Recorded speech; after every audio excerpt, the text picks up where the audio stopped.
Sean todos bienvenidos a este nuevo curso, Historia de Salvación, la Biblia para la Vida. Con ustedes el hermano Samuel de la comunidad de siervos reparadores de los Sagrados Corazones. En este movimiento apostolado de reparación, para nosotros es muy importante la formación bíblica, una formación centrada en el legado, en la palabra de Dios, aquello que Él nos ha revelado a través de su palabra. Qué importante conocerla, mis hermanos, y por eso estos espacios formativos son muy importantes para nosotros. Y nos da mucha alegría que a través de ellos puedas tú saborear, deleitarte, conocer y profundizar más en las Sagradas Escrituras. Porque San Jerónimo decía que desconocerlas es desconocer a Cristo. Por eso nosotros que estamos enamorados del Señor, de nuestro Señor Jesucristo, una manera de acercarnos a Él es a través de esa palabra viva y eficaz que es la Escritura, pero no solamente en este legado hermosísimo del Nuevo Testamento y los Evangelios, sino que también descubriendo la historia del pueblo de Israel, el pueblo elegido por Dios, y ver cómo a través de sus diferentes momentos históricos, Dios fue modelando, Dios fue llevando de la mano a su pueblo y manifestándose Él en diferentes momentos y circunstancias. Y es lo que estamos viendo a lo largo de este curso. Y es que descubrir su historia es reconocer también el paso de Dios en nuestra propia vida. Porque la historia de salvación no solamente termina allí en lo que se revela en la escritura, sino que continúa y se perpetúa no solamente ahora en su iglesia, sino también en tu vida, tu propia historia. Y es allí donde Dios nos habla, es allí donde Dios se manifiesta no solamente a ti, sino que también a tus seres queridos, a tu familia, a los que te rodean, donde tú estudias, donde tú trabajas, donde tú haces. Y es lo que el Señor nos llama y nos invita a hacer luz en el mundo, fermento en la masa. Es algo muy importante. Y por eso, un poco conociendo las escrituras, pues nos permiten, mis hermanos, conocerlo más, profundizar más ese llamado que el Señor nos hace a cada uno de nosotros. Y por eso hoy continuamos hablando sobre los profetas en el Antiguo Testamento, este importante movimiento profético que lo vemos en el legado de una serie de libros, en total 18, que constituyen un buen número muy importante de la escritura en el Antiguo Testamento. Y por eso queríamos incluirlo en nuestro curso, ¿cómo no hacerlo? Y es que es un tema también que no solamente se puede concentrar en un punto particular de la historia del pueblo, sino que llegado a este punto de nuestra trama histórica, es importante ver cómo en diferentes momentos del pueblo de Israel, comprendidos entre los reyes, un poco antes también, comprendido entre el momento especialmente del exilio y el fin de los dos reinados del norte y del sur, ver cómo allí este movimiento profético ocupó un papel muy importante, incluso al regreso del pueblo del exilio en Babilonia, y cómo a partir del declive vienen a surgir nuevos movimientos como el apocalipsis. Y por eso, apocalíptico, por ejemplo, como en algunas partes del libro de Daniel, ya lo descubrimos también en algunos pasajes de Ezequiel. Y con ello viene a constituirse en Israel un periodo también muy complejo, que es no solamente cuando regresa el pueblo, repito, reconstruye Jerusalén, reconstruye el templo, sino que también viene a reformularse muchos aspectos como nación, su identidad religiosa, social, política. Y todo esto es lo que vemos reflejado en los libros. Por eso es importante también conocer todos estos contextos. Pero antes de eso, quisiera hacer un pequeño recordatorio, vamos a hacer un pequeño ejercicio de resumen de lo que vimos en la primera parte de este tema de los profetas, que es muy importante, porque en esta clase de hoy vamos a centrarnos particularmente en un profeta y en un pasaje de su libro, que es Jeremías, porque vamos a seguir el hilo conductor de nuestro curso que ha sido todo este concepto y ha sido todo lo que representa la alianza para Israel. Un tema muy importante. que ojalá nos haya servido un poco más para comprender eh, como esa trama transversal, es decir, que va y que cubre muchos libros y muchos pasajes del Antiguo Testamento. Es decir, es un tema muy importante para Israel, la alianza. ¿Quiénes eran entonces los profetas, mis hermanos? Es aquella persona carismática, es decir, dotada de la gracia de Dios, escogida por Él para llevar adelante la misión de anunciar, de denunciar o llevar consuelo a todo el pueblo. Y por esta razón se encuentra constantemente, fíjense, en conflictos que lo pueden llevar incluso hasta la entrega de su propia vida. Y es lo que vemos reflejado en cada uno de ellos, ¿verdad?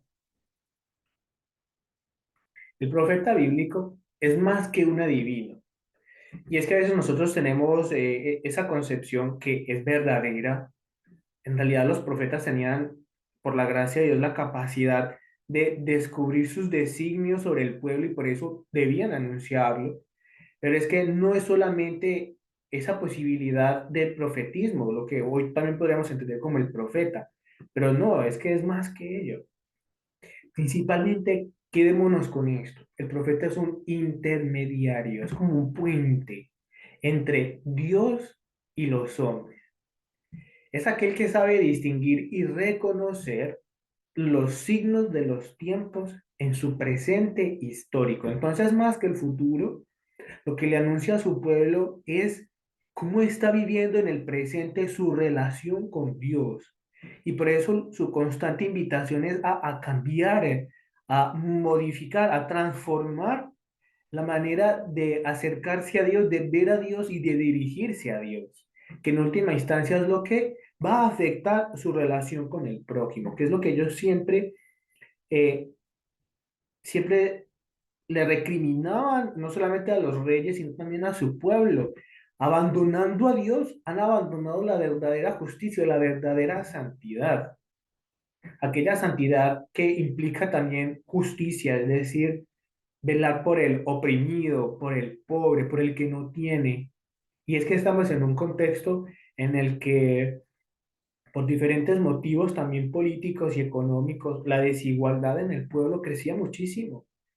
La desigualdad entre ricos, entre los que tienen y los que no tienen. Pero es que ellos, los profetas, no eran los comunistas de la escritura, no. No, ellos no reivindicaban a modo de Robin Hood quitarle al rico para el pobre. No, lo que ellos pedían era aquel pacto que el pueblo haya hecho en el que reconocían a Dios como único y como Señor de su vida y del pueblo.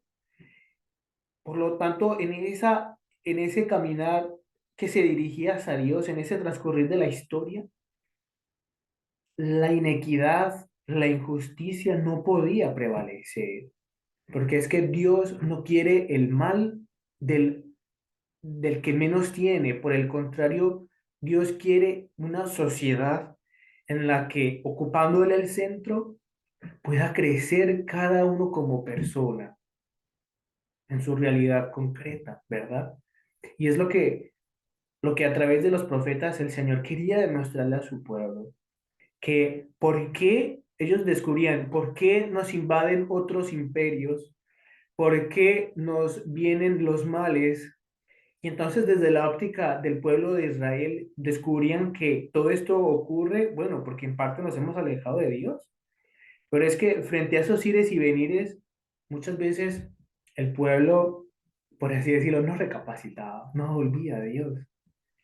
Y por eso nosotros nos vemos reflejados nosotros mismos en el pueblo de Israel, ¿verdad? Porque esa es nuestra historia también, de caídas pero levantadas.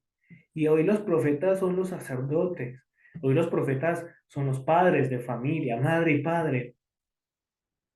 Hoy los profetas son aquellos que nos guían hacia Dios y que nos muestran un camino. Pero nosotros en el fondo, mis hermanos, sabemos lo que a Dios le agrada, pero muchas veces nosotros como Israel nos desviamos del camino. Por eso, ¿cuál es el mensaje central del anuncio profético? Pues, aunque cada uno de ellos hablaba desde su tiempo histórico, es posible identificar un mensaje central que los unifica a todos. Y fíjense que son cuatro puntos muy importantes. El primero, la fidelidad a la alianza entre Dios y su pueblo. Es decir, es el llamado a ser fieles a Dios. Un segundo punto, la denuncia a la idolatría. La idolatría viene a ser cuando otras cosas materiales, por ejemplo, otros o otras seres, por ejemplo, en este caso, otras divinidades ocupaban el lugar de Dios, el único lugar que a él le corresponde. Y es por eso que ese primer mandamiento es también muy importante y es el primero entre todos, amar a Dios sobre todas las cosas y al prójimo como a ti mismo. Ese amar a Dios sobre todas las cosas es que él ocupe realmente el primer lugar, el que le corresponde. Y de ahí la invitación y la necesidad de que el pueblo se convierta. Es decir, deje los ídolos, desecha aquellas cosas que impiden que Dios ocupe su lugar y que regresando a él pueda realmente Israel reconocer a quién le pertenece y quién es Dios para ellos, que eso en realidad es la alianza o el pacto de la alianza. Y por eso esto se da en clave de justicia. Es decir, ¿qué es lo justo ante Dios? Dios que me da tanto, Dios que me da la vida, es justo y necesario devolverle un poco de lo que Él nos da.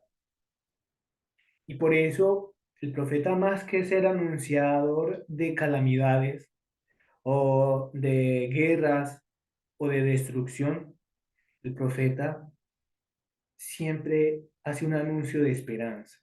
Es la llamada a la esperanza, y una que se funda en las promesas de Dios, porque recuerda que Dios siempre es fiel a sus promesas.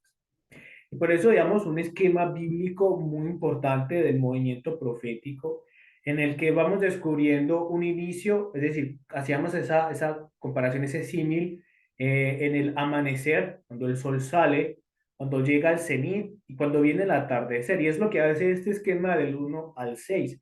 Como les decía, el movimiento profético no se puede concentrar solamente en un periodo específico como los jueces o los patriarcas. Por el contrario, Dios ha suscitado profetas en muchos momentos históricos del pueblo de Israel. Y un primer momento importante lo tenemos en sus inicios, el sol está saliendo, ¿verdad? Y allí encontramos, dijimos a profetas como Samuel, y me debo mi nombre al profeta Samuel, Samuel, Samuel, el Señor le llama en la noche, ¿recuerdan? Y Samuel le dice, habla, tu siervo escucha. Profeta Agías, Natán, Elías, Eliseo. Fíjate, fíjate que Natán, Elías y Eliseo, ellos no escribieron libros. Nosotros en el Antiguo Testamento no encontramos el libro de Elías. Por el contrario, su relato, su trama histórico, su anuncio, lo encontramos en otros libros, como el de Primero de Reyes o Segunda de Reyes. Por ejemplo, Natán, relacionémonos con el rey David. Es Natán quien le reprocha a David que se había acostado con la mujer de Urías, uno de sus soldados, y que de fruto de esa relación es que nace Salomón. Bueno, después, ¿no? El hijo con que traiciona a Urías fallece, pero después, frente a su arrepentimiento, Dios le concede otro hijo que se llamará entonces Salomón, su sucesor. Y luego Elías y Eliseo, ¿recuerdan ustedes? Cuando en ese carro al lado de fuego, entre caballos, sube Elías al cielo y le deja su manto, su capa a Eliseo como signo de que continúas tú, por así decirlo, ¿verdad? Estos grandes profetas también de estas fechas muy importantes, en los inicios de los reinados en el sur y en el sur y en el norte. Encontramos una época de oro en el segundo lugar con profetas como Amós, Oseas, Miqueas, el primer profeta Isaías. Isaías es un libro de los más extensos de los proféticos que debemos dividirlo en tres partes, es decir, en tres periodos distintos. El primer Isaías lo vamos a encontrar en estas fechas. entre más o menos, fíjense en la parte inferior, entre los años 800 y 700. Luego llegamos al cenit, del punto más alto, que lo llamará, por ejemplo, el Trío de Esperanza. Esta versión es publicada en un curso bíblico de la editorial Verbo Divino, es bastante interesante y por eso creí conveniente que ustedes también lo conocieran. Ellos llaman al trío de la desesperanza a los profetas Sofonías, Jeremías y Habacuc, porque están en un periodo convulsionario, están en un periodo crítico. Veíamos en nuestras clases de los reyes que será un periodo de los más oscuros para Israel, que es justamente antes de la invasión y destrucción de, de Jerusalén y del templo, y luego las sucesivas deportaciones hacia el imperio babilónico a manos de Nabucodonosor. Es lo que a lo largo de esta presentación y anteriores ustedes me han escuchado como la época del exilio. Es decir, más o menos entre los años 722 con el reino del norte, con el imperio asirio, luego con el imperio del sur, Judá, a manos del pueblo de Babilonia, sufre Israel una serie de deportaciones en las que todo el pueblo de la tierra de Canaán, donde estaba Israel, es llevado a otros lugares por sus invasores, por sus pueblos opresores.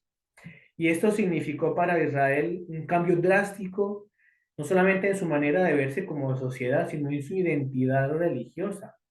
Particularmente cuando en el sur, en el 586, Nabucodonosor pide destruir la ciudad santa. Y fuera de eso, el templo donde se hacían los sacrificios, imagínense. Y fuera de eso, miles de personas son arrancadas de su casa, de su identidad como nación y son llevadas a otro lugar lejos.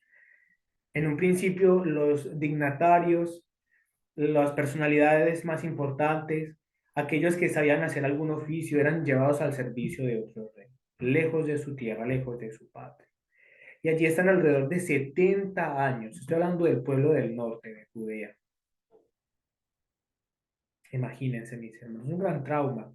Y entonces son estos profetas de estas fechas, más o menos, los que anuncian esa futura destrucción, esa futura invasión, pero al final no son escuchados, particularmente como veremos con Jeremías. Pero después viene también una época de esperanza. Fíjense que les he dicho, el exilio dura 70 años, porque luego de esas fechas, el emperador ya no son los babilonios, sino son los persas quienes han invadido y se han apoderado ya de toda esta tierra. Viene a decir, pueden regresar, no solamente Israel, sino diferentes pueblos también oprimidos y exiliados. Alguna parte de Israel regresa a Canaán, a la tierra prometida, para establecer de nuevo y reconstruir la ciudad de Jerusalén y reconstruir el templo. Y por eso se llama dúo de la esperanza. Más o menos allí vamos a encontrar los profetas Ezequiel y al segundo Isaías, que es más o menos más o menos la parte central del libro de Isaías. Luego viene la difícil y penosa tarea de la reconstrucción, que demanda muchos años. El templo se reconstruye en más de 40 años.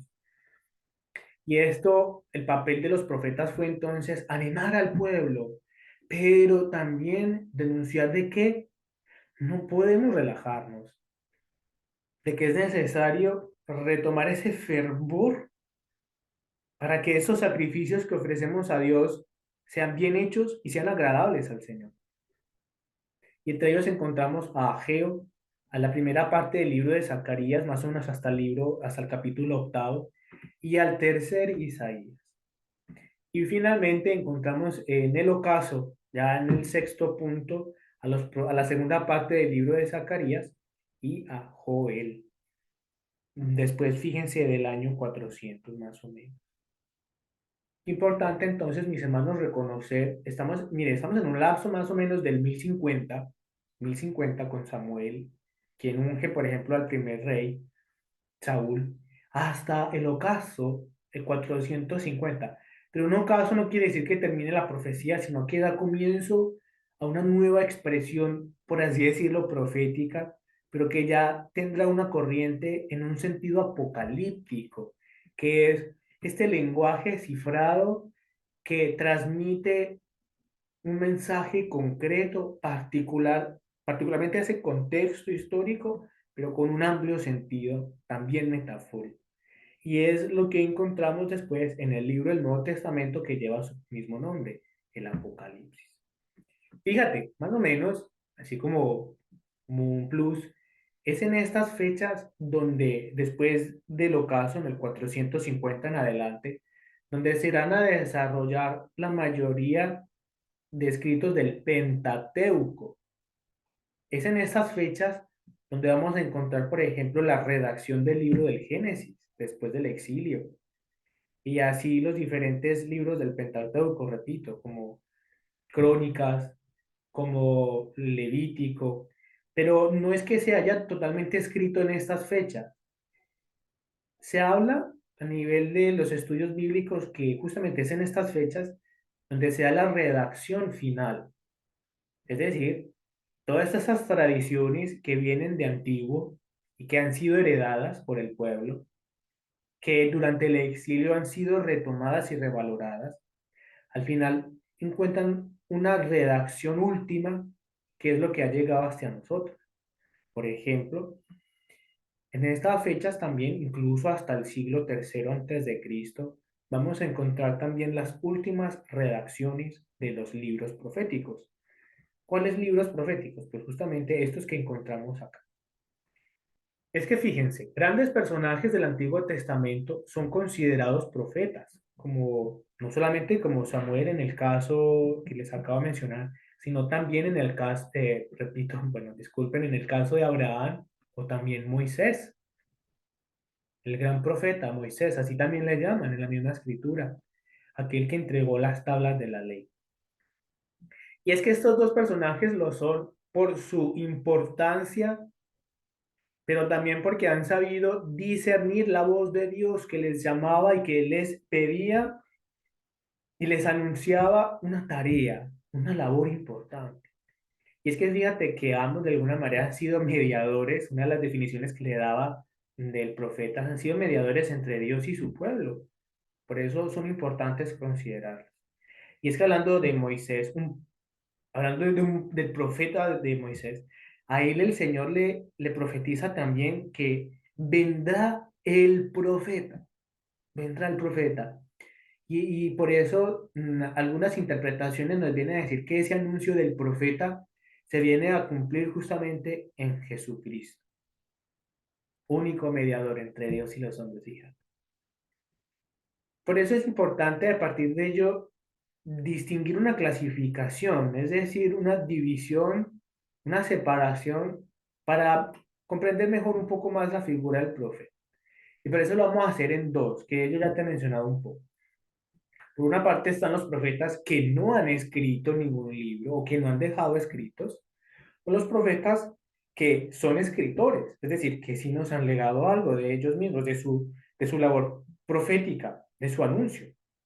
En el primer grupo de no escritores encontramos a Elías, Eliseo, Natán, Samuel. En el segundo grupo de los que se han escrito encontramos pues por ejemplo, los 4 libros de los profetas mayores, que es lo que vamos a ver ahora, y los demás libros. Y es que algo importante, no solamente son ellos los escritores, sino que también son sus discípulos. En muchas ocasiones no son ellos mismos los que escriben, han sido la escuela o los discípulos quienes han recibido sobre todo sus enseñanzas, quienes se han dado la tarea de escribir. Y por lo general, los profetas escritores son los que obedecen o los que tienen el nombre del libro y que obedece al personal. Los profetas escritores en total conforman 18 libros y se dividen, a su vez, otra división importante a tener en cuenta en profetas mayores y profetas menores. Estamos dentro de los escritores, ya recuerda. encontramos como profetas mayores cuatro: Isaías, Jeremías, Ezequiel y Daniel. Y en los profetas menores encontramos los otros 12 profetas, como Joel, por ejemplo. ¿Cuál recuerdas tú, a ver? ¿Cuál más? ¿Mm? Pues la invitación es a que en estos momentos, si quieres, pongas pausa en el video y te fijes en tu Biblia, en el índice, fuera de estos cuatro profetas que acabo de mencionar, ¿cuáles más encuentras? ¿Mm? Pues también, si contamos un poco 12 y 4 pues no, nos quedan faltando. Pues justamente hay dos libros también importantes: el libro de las Lamentaciones y el de Baruch, que por lo general en tu Biblia, como ya la tienes en mano, te darás cuenta que en la mayoría de ellas está después del libro del profeta Jeremías, porque es una continuación justamente o de ese periodo, como Lamentaciones, que es un libro poético, sapiencial, que nos describe el dolor y toda la circunstancia trágica por la destrucción de la ciudad santa y del templo, y de la deportación del pueblo. Y Baruch, justamente el discípulo, aquel que acompañó al profeta Jeremías, que es justamente un poco la continuación de toda esta tema. Y por eso, centrarnos, mis hermanos, en cada uno de los profetas es una tarea hermosa, pero compleja, que se nos sale un poco de nuestras manos en este breve curso bíblico.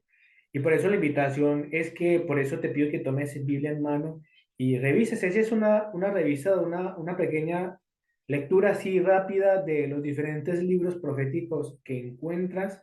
Si quieres, vuelve un poco para atrás. Aquí los vas a encontrar y reconocer un poco dónde están, por qué están allí en ese lugar, quién es el último, por ejemplo. Y fíjate que los cuatro mayores no están en el mismo lugar, en el mismo periodo de tiempo. Por ejemplo, en el cuarto, entre el año 600 y 500 encontramos a Ezequiel, es decir, después del exilio. Pero es que antes estuvo Jeremías. Cuando a Daniel, por ejemplo, el profeta Daniel, lo encontramos también durante el exilio. ¿Recuerdas esa parte de Daniel en el pozo de los leones? Pues justamente para encontrar un poco por qué el rey lo condena, tenemos que encontrar quién es ese rey. Y después Daniel, ¿a qué reyes son los que sirven? Pues justamente conocer todo este contexto histórico nos permite, por ejemplo, situarnos un poco en la figura de Daniel y por qué es importante, ¿verdad? Ahora bien, en muchas de nuestras escrituras, en los libros de las Lamentaciones y Baruch están mm, en contextos diferentes. En la mayoría, en algunos, por ejemplo, Lamentaciones no hace parte de la sección profética, sino que está, por ejemplo, o en los libros sapienciales de sabiduría, sobre la sabiduría en Israel, o también están en los escritos. Así que depende un poco de la manera en que los editores de nuestras Biblias han organizado un poco el Antiguo Testamento. Y es que eso lo veíamos en el primer video de nuestro curso sobre los profetas. Y hacíamos esa interesante comparación entre las tablas y los contenidos y su distribución del Antiguo Testamento. Algunos, por ejemplo, ponen los libros proféticos antes del Nuevo Testamento, porque justamente es como la introducción, como la puerta que se abre ante este gran profeta, Jesús, el profeta, nuestro Salvador, aquel que anunciaron muchos de ellos, como Isaías. Pero otros terminarán, por ejemplo, con el libro de los Macabeos, que orientan más una lectura histórica, porque justamente el contexto histórico de los Macabeos, que se sitúa ya en el contexto de la invasión griega y luego da paso a los romanos. Por eso allí el libro que abre la puerta al Nuevo Testamento será primero y segunda de Macabeos. Así que esto depende un poco de la edición de nuestra escritura. En el fondo, digamos que lo más importante es que reconociéramos que nuestras Biblias son católicas, reconociendo que en las primeras páginas hay una aprobación por los obispos y que ello también da pie a considerar que hay 46 libros, perdón, en el Antiguo Testamento y 27 en el Nuevo Testamento. Esto es muy importante porque las Biblias protestantes no tienen los 46 libros del Antiguo Testamento. Ellos siguen el orden de la Biblia hebrea, que no tiene los libros deuterocanónicos. ¿Cuáles son los deuterocanónicos? Por ejemplo, los que han sido escritos en griego y que han sido escritos en muchos de los, muy poco tiempo incluso antes de Jesucristo, como el libro de la sabiduría, que fue escrito, se dice, su versión final en el siglo primero antes de Cristo, imagínate. Ahora vamos a entonces descubrir un poco, para conocer un poco la situación del movimiento profético en Israel a la luz de Jeremías, en este curso de la Biblia para la vida. Y por eso pretendemos, con lo que vamos a estudiar a partir de Jeremías, cómo podemos aplicarlo a nuestra propia historia. Y es que Jeremías nos va a hablar de la nueva alianza.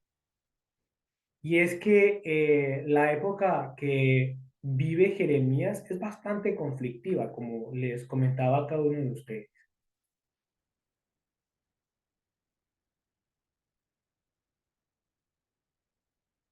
Una época que está marcada por el abandono de la ley y que está marcada también por la invasión, las subsecuentes invasiones del Imperio Babilónico, que no solamente fue una, sino varias ocasiones en las que el pueblo se vio afectada por la tiranía de sus invasores. Una época que es necesario ubicar en su contexto. Recuerden que en nuestros cursos pasados hemos visto cómo el pueblo de Israel pide a Samuel un rey. Él, Dios le muestra qué rey debe ungir a Samuel, y es así como surge el primero, Saúl, ¿verdad? Y con él empieza entonces todo el periodo de la realeza en Israel. Un periodo que se ha visto antes contextualizado por los jueces. Antes de los jueces encontramos todo el periplo de liberación de Israel de la tierra de Egipto, los 40 años que pasa por el desierto hasta establecerse en la tierra prometida Canaán con Josué. Y antes, miren que están haciendo un pequeño recordatorio, y antes vamos a situarnos entonces los 400 años que según la Biblia nos dice estuvo Israel en Egipto, y antes de ello encontramos entonces el periodo de los profetas, perdón, de los patriarcas. El primero de ellos, Abraham, con su hijo Isaac, luego Jacob, y con Jacob, con sus 12 hijos, las 12 tribus, baja entonces hasta Jerusalén, hasta Egipto. Un periodo que comprende entonces, miren, muchos siglos. Se dice que con Abraham encontramos más o menos el año 2000 antes de Cristo, incluso antes. Abraham, que son los patriarcas, el tiempo de la esclavitud en Egipto, encontramos la liberación de la esclavitud, la travesía por el desierto 40 años, hasta establecerse en la tierra prometida, el tiempo de los jueces, terminando con Samuel, iniciando con Saúl, el primer rey de Israel. Después de Saúl viene el famosísimo rey David y con él Salomón, su hijo, quien le sucede. Con Salomón, después de él, viene entonces a su muerte a dividirse Israel, el legado que dejó David, en dos reinos, el reino del norte y el reino del sur.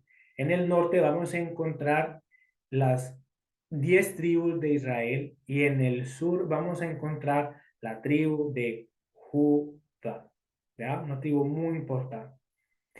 Y cada uno de estos reinos, por así decirlo, que comparten una misma tradición y también la misma fe, se verá cada uno enfrascado en sus caminos, unos caminos particulares que los llevará a distintos desenlaces. El camino del reino del norte prontamente, no más dividirse, deja de seguir la ley de Dios.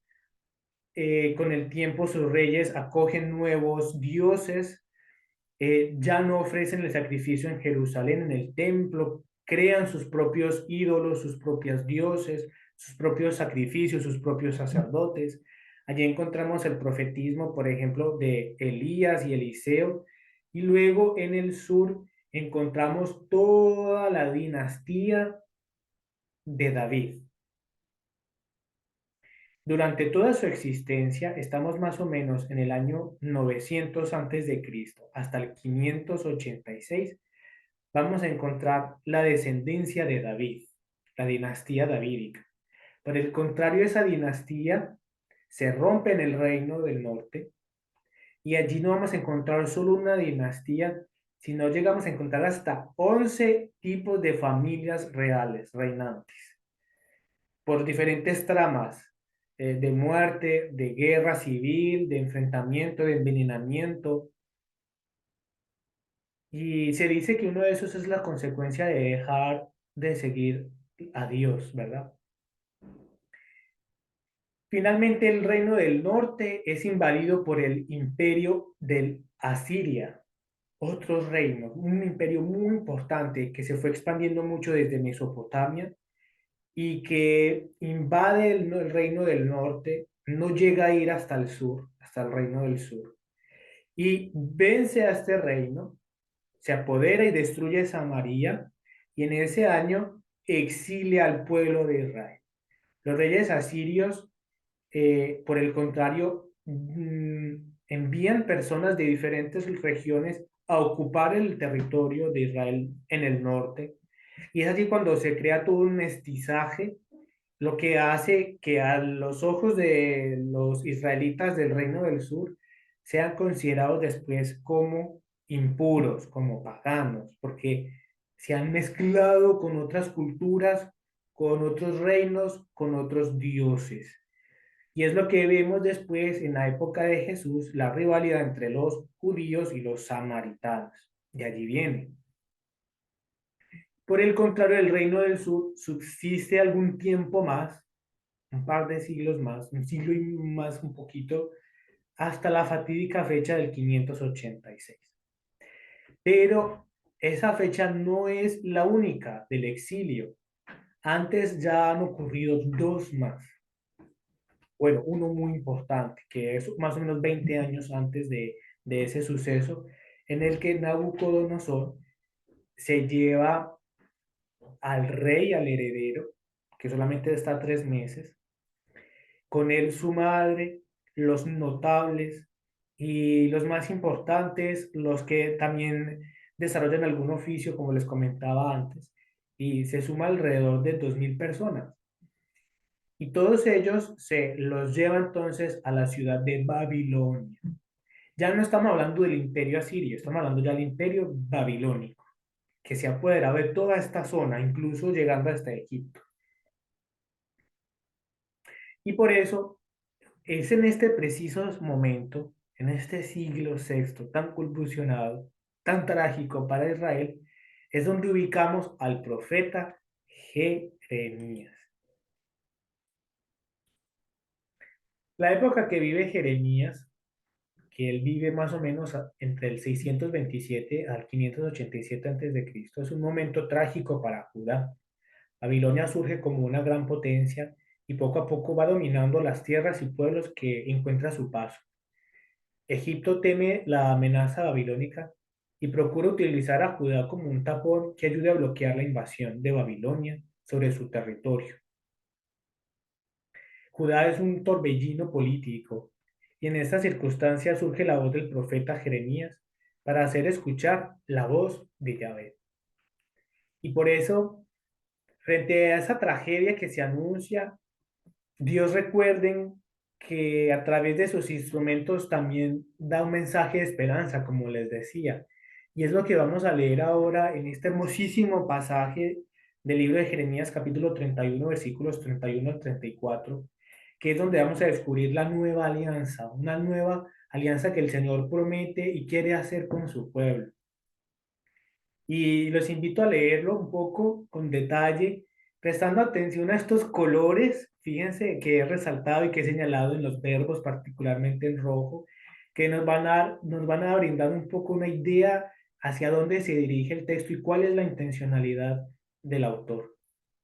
Dice, he aquí que vienen, que días vienen, oráculo de Yahvé, en que yo pactaré con la casa de Israel y con la casa de Judá una nueva alianza, no como la alianza que pacté con sus padres, cuando les tomé de la mano para sacarles de Egipto, que ellos rompieron mi alianza y yo hice estrago en ellos, oráculo de Yahvé, sino que será la alianza que yo pacte con la casa de Israel.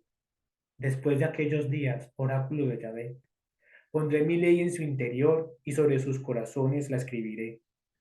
Y yo seré su Dios y ellos serán mi pueblo.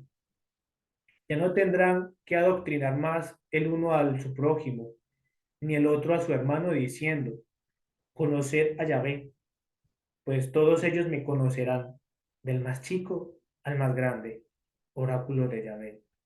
Cuando perdone su culpa y de su pecado, no vuelva a acordar. Palabra de Dios, te alabamos, Señor.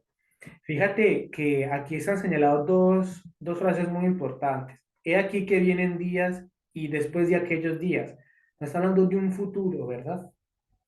Y ese futuro justamente es el anuncio de esa tragedia que les hablo, la destrucción de la ciudad y el templo.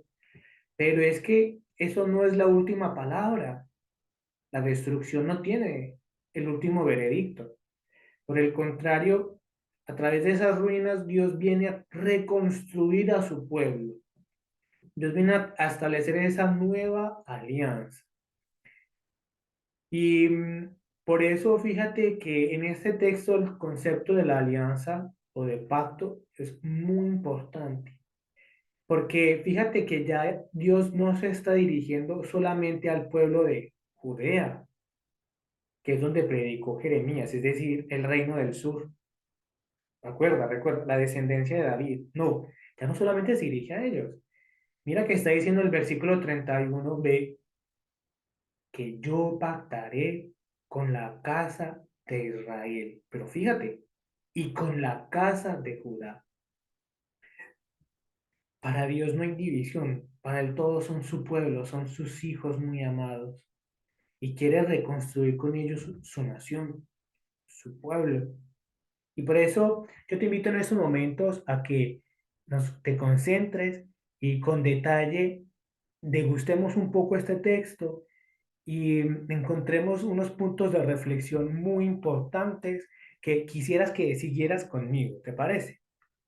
Mira, a lo largo de su historia, Israel ha visto que por su infidelidad, al guardar el pacto de la alianza, ha tenido que soportar en diversas circunstancias las consecuencias del pecado, particularmente ahora en el contexto del profeta Jeremías, la destrucción de la ciudad santa, del templo y el exilio de Israel, representando con ello no solo la pérdida de un poder político y económico, sino que también todo ello ha representado la pérdida de su identidad religiosa y de su relación con Yahvé.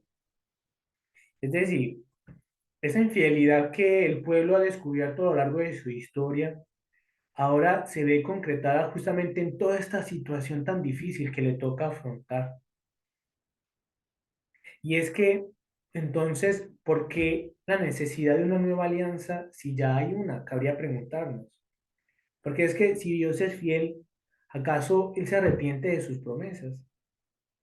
En este punto, mis hermanos, es necesario que se establezca una nueva alianza, porque Israel descubre que solo de Dios, el único creador de una novedad auténtica, puede venir un nuevo comienzo. La nueva alianza viene a representar la promesa del perdón, porque Yahvé es fiel a sus promesas y por eso desea renovar con su pueblo la alianza. Por eso Jeremías muestra la misericordia de Dios, que lleva e invita de nuevo a Israel, mediante su pedagogía divina, a reconocerle como su creador y a identificarse, por tanto, como pueblo suyo. Y es que aquí lo más importante, mis hermanos, es reconocer el perdón de Dios. Dios no quiere la destrucción de su pueblo.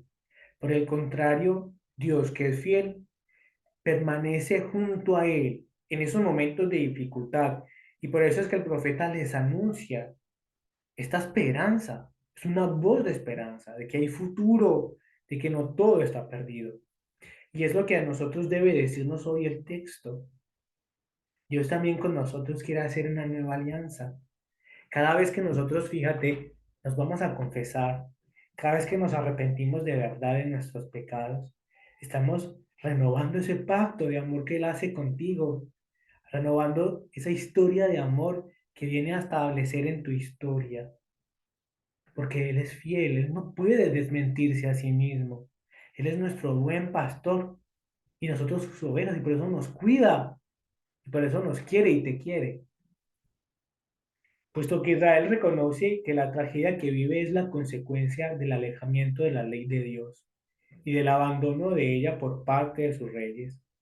La solución no será solamente un retorno físico a la tierra desde el exilio, sino que también implicará una necesaria conversión de corazón. Por eso descubre que es un don gratuito de Dios y no solo por su gracia, y que solo por su gracia podrá Israel ser fiel a su vocación de pueblo escogido.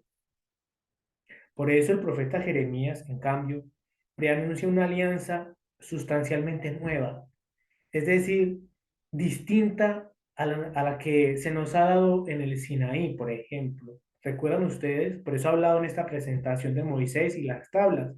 Ello representa esa alianza en el Sinaí, en el monte Sinaí, allí donde fue esa teofanía, esa revelación de Dios y donde Dios estableció por primera vez esa gran alianza con el pueblo, particularmente con el pueblo. Porque como vimos también, esa alianza que ha establecido con Noé, con Moisés, tiene una dimensión más universalista, más de una amplia dimensión humana que cubre a todos nosotros. Y por eso fíjate que el Señor decía, es que el sol cae sobre buenos y malos, porque de alguna manera todos somos hechura de las manos de Dios, todos somos hijos de Dios.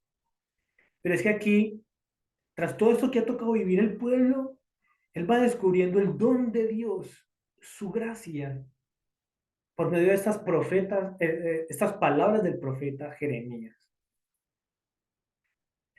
De ahí que sea imprescindible, es decir, necesario, que ahora el pacto esté grabado en los corazones, en el interior del ser humano, de la persona, del Hijo de Dios, en contraste con las tablas de la ley que estaban impresas en unas rocas, en unas piedras.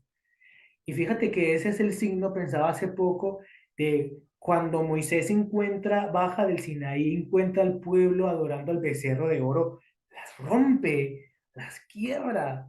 Eso demuestra esa fragilidad, no de la ley de Dios, no de Dios, sino la fragilidad nuestra, que frente a la fidelidad de Dios respondemos a ese bien con un mal. Y es lo que tiene que cambiar ahora con esta nueva ley que Dios le está proponiendo a su pueblo y que quiero hoy proponerte a ti. Por eso es una realidad que marcará, continúo leyendo, el paso para que ya no solo sea una ley de cumplimiento o de culto externo, sino de verdadero y santo temor, de entrega y generosidad a Dios, en última instancia, de amor, que es lo que el Sagrado Corazón ha pedido a Santa Margarita. Tú ámame por los que no me aman. Y ese es el sentido de la reparación.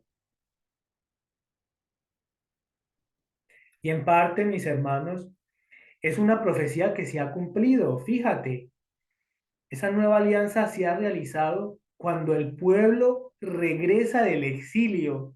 Ellos cuando salen no sabían qué les depararía el futuro. Ellos creían que ya todo se había acabado, terminado.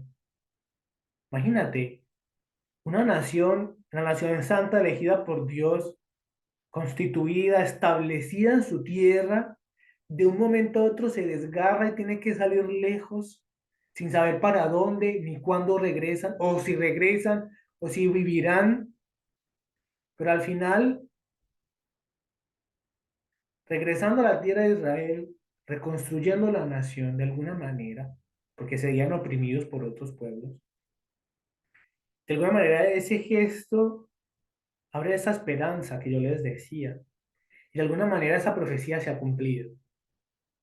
Pero es que recuerda que hay algo que decía impactante y es que ya no necesitarán de instrucción, porque ya guardarán en su corazón la ley de Dios. Pero realmente eso se ha cumplido, mis hermanos. Difícil, ¿verdad? Porque el pecado continúa, porque en el fondo Israel después también se aleja de Dios y porque en el fondo de nosotros también está esa ruptura constante de la alianza que Dios establece contigo y conmigo a través del pecado. Esas son las consecuencias, rompe la amistad, la filiación divina. Bueno, la filiación divina nunca se rompe por el bautismo, pero sí la amistad. Y por eso es la única persona que nosotros podamos decir en su corazón guarda la ley de Dios y no necesita instrucción. ¿Saben en quién se han cumplido? Pues justamente en Jesucristo. Y es que el principal nexo de unión entre el libro de Jeremías y el Nuevo Testamento se halla justamente en la continuidad del anuncio de una nueva alianza entre Dios y su pueblo, entre tú y Dios, y ahora en el hecho de su cumplimiento en Jesucristo. ¿Y a ti no te recuerda algo de esas palabras? La nueva alianza. ¿Quién más dijo esas palabras tan hermosas? Jesucristo. Y fíjate, esta alianza nueva y eterna viene a consumarse en la última cena, cuando Jesús instituye la Eucaristía, alianza sellada con su sangre derramada en la cruz. Y es por eso que en nuestro curso bíblico, abordando este tema de la alianza, va a encontrar su culmen justamente allí en Lucas 22, cuando el Señor viene a decir, esta es la sangre de la nueva alianza. Y por eso el regalo grandísimo que el Señor deja a todos nosotros, la Eucaristía. Pero es que no solamente es el sacramento, es Él mismo, el que está con nosotros, con su pueblo. Y por eso esa profecía se ha cumplido en el corazón de Cristo. Guardará su ley en los corazones y ya no necesitarán instrucción. Fíjate, es Jesús, el Santo, el Verbo encarnado, aquel que representa toda la humanidad redimida, en que nosotros podemos confiar porque es infinitamente misericordioso y bondadoso. Él, el rostro de Dios, el Emanuel, Dios con nosotros. Por eso, mis hermanos, esta profecía debe decirnos mucho a nosotros y debe para nosotros constituir también esa continuidad.